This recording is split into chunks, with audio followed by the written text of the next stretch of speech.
E aí, já fez esse exercício aqui da Fameca sobre Quilombo de Palmares? Se não, vem comigo depois da vinheta.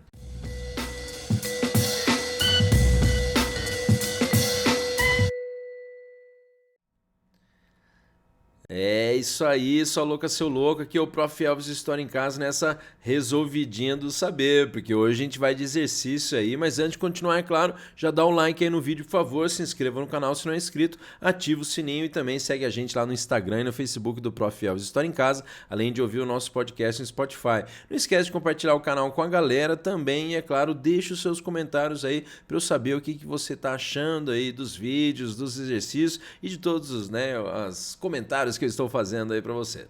Lembrando que hoje a gente vai ver um exercício aqui da Fameca de 2017, Faculdade de Medicina de Catanduva, para quem não conhece, um texto aí, do Gilberto Freire, tá aqui embaixo já para vocês, Gilberto Freire, chamado Nordeste, de 1951.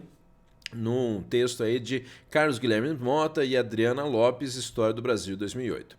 Nós temos então um texto aí do nosso amigo, Gilberto Freire, que você lembra famoso lá pelo Casagrande Senzala, colocando que entre os negros dos Palmares, possivelmente estão falando do Quilombo de Palmares, o capitão holandês Blair, que aí então é um capitão holandês visitando aí o Quilombo de Palmares, encontrou tanta roça abundante, então muita roça aí, tanto milho, olha lá, milho, tanta touceira de banana, além de cana-de-açúcar, do feijão, da mandioca e das muitas palmeiras, que a paisagem contrastava com a dos engenho. Então, tá falando que o que ele viu ali em Palmares contrastava com a paisagem dos engenhos. Está falando que engenho de cana-de-açúcar, da economia açucareira, daquela economia marcada lá pelo latifúndio, lá, monocultor, escravista e, é claro,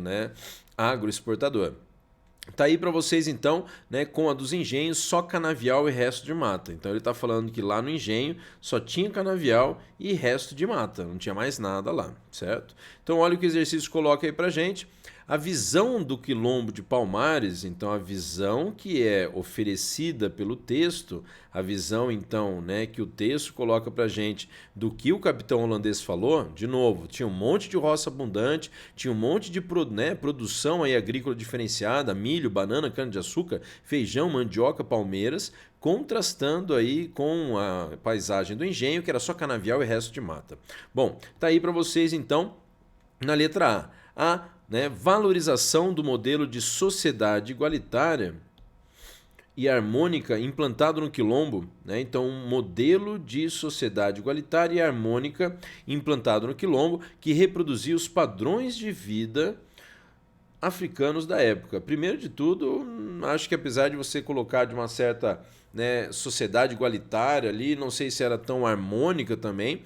E outra coisa também de falar de reproduzir os padrões de vida africanos da época, na verdade, se a gente for considerar, dependendo de onde você está pegando aí da África da época, século XVII, e aí é aquela coisa, vai que você não lembra nada aí sobre Quilombo de Palmares. Lembra que Quilombo de Palmares ele vai se desenrolar aí por volta do século XVII, principalmente aí meados do século XVII, também pode aparecer interior aí da região de Alagoas, por sinal, com muitos escravos fugidos, aproveitando lá das lutas contra os holandeses, no caso tanto aí na região da Bahia quanto de Pernambuco, as invasões holandesas que vão acontecer em 1624 e 1625 na Bahia, ou a invasão bem sucedida holandesa em Pernambuco de 1630 a 1654.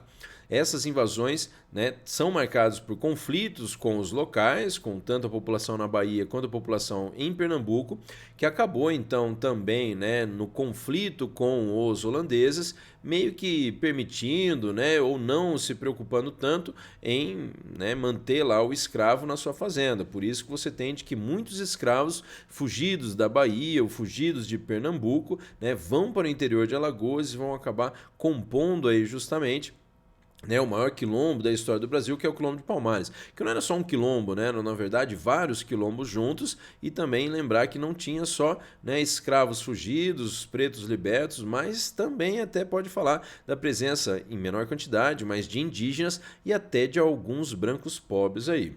Então, falar de um modelo de sociedade igualitária e harmônica poderia até ser por conta desses lances de escravos fugidos, mas reproduzindo os padrões de vida africanos da época, dependendo do local aí da África, você tinha monarquias, né? Você tinha reinos, ou também tribos aí que brigavam entre si, ou, né, se a gente for pegar mais para o norte ainda da África, uma presença árabe muito importante, califados também. Então, acho que não dá para você falar aí, né, dessa questão de que o que existia no Quilombo de Palmares reproduziu o que existia na África nesse momento. Portanto, a alternativa A já está errada.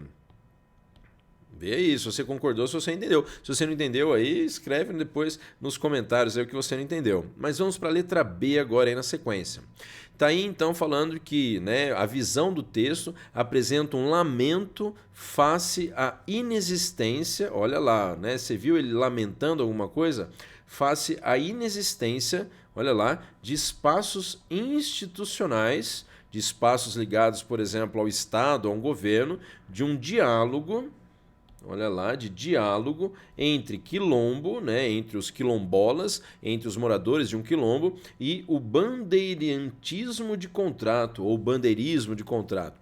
Lembra que o bandeirismo de contrato é aquele tipo, né, de expedição de bandeirante lá, que era ou, né, contratada lá por um senhor de engenho para recapturar escravos fugidos, ou para, né, destruir um quilombo, ou para capturar indígenas.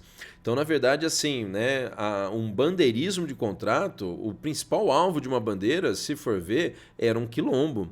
Então, o que ele está falando é de que o capitão lá holandês está lamentando o fato de não ter, né, um espaço institucional, um espaço entre o governo e os colonos e tal, que possam dialogar os moradores dos quilombos, os quilombolas, com os bandeirantes de contrato. Os bandeirantes são contratados para, né, derrotar aí, para, no caso, destruir um quilombo? Não. E se você, né, perdeu o fio da meada, volta aí no texto de novo. O que ele está ressaltando é a produção agrícola diversificada, e não é essa falta, essa inexistência de espaços institucionais de diálogo, e até acho que não tinha diálogo, porque o que falava era violência aí, certo? Dos bandeirantes. Então, portanto, a alternativa B aqui também, poxa, nada a ver, tá errada.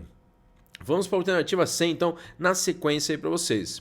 Ele, então, né, a visão do texto apresenta um desprezo frente à falta de capacidade, ó, desprezo frente à falta de capacidade comercial dos negros. Ele falou isso em algum momento ali, ó, que então não percebiam a necessidade de produzir para o mercado europeu. Talvez isso aqui é a ideia de que ele meio que quis te induzir ao erro, né? Por ele falar de que não era a mesma paisagem lá do engenho e tal, porque o engenho era um latifúndio, monocultor, escravista, agroexportador, voltada para, né, o mercado externo, o mercado europeu. E o que ele está falando aqui, em nenhum momento está colocando, né, para qual mercado que é. Dá a entender de que talvez essa policultura, essa diversificação agrícola, seja para atender os próprios moradores do quilombo, mas não fala nada, né, de o que ele comenta aqui na alternativa C, desprezo frente à falta de capacidade comercial, até ele nem comentou nada de comércio. Então, essa alternativa aí também, nada a ver, né? Tá errado isso aí. Bom, aí de repente você vira e fala, será que é a letra D? Não sei, vamos ver, né? Olha a letra D. O que ele coloca é de que o texto, então, coloca uma visão aí da admiração ante a prática da policultura. Interessante essa, já dizia o cowboy aí o garoto vaca, né? Em contraste com a monocultura açucareira implantada na colonização do Nordeste brasileiro. Pô, essa aí bem interessante, né? Se a gente for contar, então, ó, ele está falando aí da admiração da policultura, da diversificação agrícola, em contraste, ó, em contraste com a monocultura, olha lá, a monocultura açucareira, então a monocultura, né, da economia açucareira, implantada na colonização do Nordeste brasileiro. Pô, tem a ver, né? No sentido aí de você colocar, então, de que ele está colocando até aqui, ó, a paisagem contrastava, né? Essa produção agrícola diversificada, né? diferenciava-se, né, se você aí viu que eu errei agora, né, dos engenhos, que basicamente era canavial e mata. E de repente você estudou isso aí já e você fala, mas professor, eles lá no engenho também não produziam uma roça de subsistência e tudo mais? Tudo bem, mas não era bem assim, digamos, marcado por uma grande diversificação agrícola, como que o texto e o capitão holandês ali né, estão ressaltando. Então, na verdade, acho que não é legal aí de você falar, né, de que existia uma diversificação agrícola rolando aí, porque era centrado na produção açucareira, na produção aí de cana-de-açúcar. É claro que os moradores do engenho não comiam cana-de-açúcar, né? O que vai ter hoje no almoço, mãe? É cana-de-açúcar assada. Fala, e à noite vai ter cana-de-açúcar aí frita, com um suquinho de cana-de-açúcar.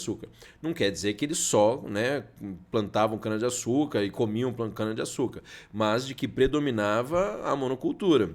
Apesar da existência de uma roça de subsistência que, na visão do capitão aí, não era tão característica como é essa que ele está ressaltando aí no Quilombo de Palmares. Então, acho que essa alternativa aí, já diria o cowboy e o garoto vaca, vamos fazer até um...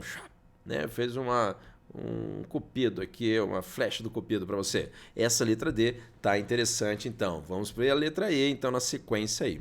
Olha a letra E, falando então de que o texto passa uma visão de dúvida quanto ao domínio da agricultura pelos negros, uma vez que eles só desenvolviam práticas extrativistas, que é ir lá e cortar uma madeira, por exemplo, pegar uma cenoura, uma mandioca do chão e tal, não sei o que mais. E o que ele está falando no texto aí, olha lá, ele fala aí, né, de roça abundante, milho, banana, cana-de-açúcar, feijão, mandioca, palmeiras, né? Então, acho que não dá ideia de extrativismo, dá ideia de que foi um negócio que eles foram desenvolvendo, plantando ali. Então, falar de que tá, né, uma visão colocando aí da dúvida quanto ao domínio da agricultura pelos negros, aí acho que não, né? Na verdade, ele está ressaltando aí de que eles tinham uma diversificação agrícola, dominavam bem a agricultura, porque eles plantavam alimentos diferentes, né? E falando que eles só desenvolviam práticas extrativistas, não, aí não. Essa alternativa E, então, está E do quê? E de errada. E você lembra que a alternativa correta é a letra D, então, é a alternativa então que ressalta essa ideia da policultura, né, em contraste com a monocultura açucareira, que foi característica na região do Nordeste brasileiro. É isso aí, espero que você tenha acertado aí a questão junto comigo e também, por favor, se você não deu um like no vídeo, já dá o like no vídeo, também ativa o sininho, segue a gente lá no Instagram e no Facebook do Prof. Elvis História em Casa, além de ouvir o nosso podcast no Spotify. Se não é inscrito, também se inscreva, por favor, e não esqueça de compartilhar o canal com a galera, não esqueça também de deixar o seu comentário aí ao final do vídeo. É isso aí, espero que você tenha gostado dessa resolução de exercícios com o Prof. Elvis História em Casa. Até a próxima, hein? Valeu, até mais, tchau, tchau.